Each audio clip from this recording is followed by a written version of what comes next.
Então o governo de Jaime I é um governo conturbado, é um homem que se aproxima muito da igreja anglicana, defende o direito divino dos reis, mas vai ser no governo de seu filho, Carlos I Stuart, que de fato a revolução vai acontecer. É claro que a gente não pode tirar das costas de Jaime I o peso desse seu governo impopular, como também fatores que levaram à eclosão da revolução. O grande problema é que Carlos I Stuart ele vai entrar em atrito direto, ele vai fechar o parlamento. Mais precisamente, no momento em que a autoridade de Carlos I leva a problemas políticos com a Escócia e a Irlanda, este, necessitando do parlamento para aprovar recursos para uma guerra contra esses territórios, vai acabar levando ao atrito maior. O parlamento exige que Carlos I assine, com medo, claro, né, de se estabelecer o absolutismo clássico. Eles exigem que Carlos I assine um documento chamado Bill of Rights, ou a Petição de Direitos, onde, na verdade, ele transferiria para o parlamento o poder legislativo da Inglaterra. Carlos I, no primeiro momento, assina o documento, mas logo depois fecha o parlamento mais uma vez. Nessa sequência de atritos, o parlamento, então, declara guerra, forma o seu exército e inicia uma guerra contra Carlos I e a nobreza que o apoiava e o clero anglicano.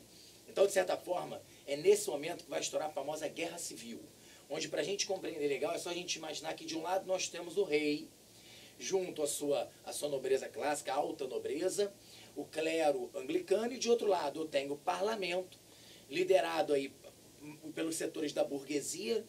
Oliver Cromwell vai ser um homem de destaque desse chamado novo exército, um exército onde seus líderes não são líderes por uma questão de direito, mas sim por uma questão de merecimento, uma ideia de meritocracia.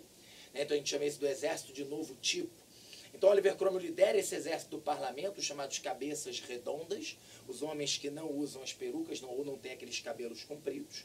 Perfeito? Então é um choque entre o parlamento e o rei. É um choque entre a burguesia, alguns setores da pequena nobreza, o povo descontente também com aquele tipo de governo, se unindo contra a alta aristocracia, se unindo contra Charles I ou Carlos I, o rei da Inglaterra. Galera, esse é o grande momento. Por que esse é o grande momento da Revolução Inglesa? Porque a vitória de Oliver Cromwell e principalmente o processo de decapitação de Carlos I vai ser um grande marco na história da Inglaterra. Quando em 1649, Carlos I derrotado, é julgado e decapitado sob o comando de Oliver Cromwell, eles estão rompendo efetivamente com aquele conceito de monarquia absolutista. É o momento em que a burguesia inglesa encontra um grande espaço dentro desse governo. É bem verdade que nesse período de governo de Cromwell, o protetorado de Cromwell, ou Commonwealth, como é chamado, nós vamos perceber que Oliver Cromwell ele tem um governo muito semelhante ao governo absolutista, porque ele tem plenos poderes e vai se autodenominar Lorde Protetor da Inglaterra, da Escócia e da Irlanda. Então, mas ele é um absolutista, então. Por que o parlamento que lutou contra Carlos I era hostil a Jaime II, a Jaime I? Por que esse parlamento, então, está apoiando Oliver Cromwell? Ora, porque Cromwell no poder ele está fazendo um governo voltado para o desenvolvimento mercantil, voltado para o desenvolvimento dessa burguesia. Rompeu com aquele governo aristocrático, claramente aristocrático, de privilégios, de Jaime I e de Carlos I.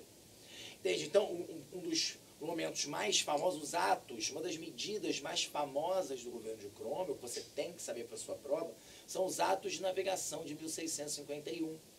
Quando, numa clara tentativa de prejudicar, enfraquecer os seus inimigos holandeses e estimular a economia inglesa, e principalmente a sua indústria naval, Oliver Cromwell decreta que todo e qualquer país que faz comércio com a Inglaterra é obrigado a usar os seus próprios navios, ou caso contrário não tivesse, ele seria obrigado a usar os navios ingleses.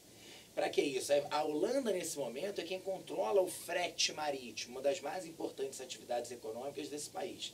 A Inglaterra, quando faz isso, ela gera um grande problema, quase que um colapso econômico nos Países Baixos, ao mesmo tempo que estimula a sua economia.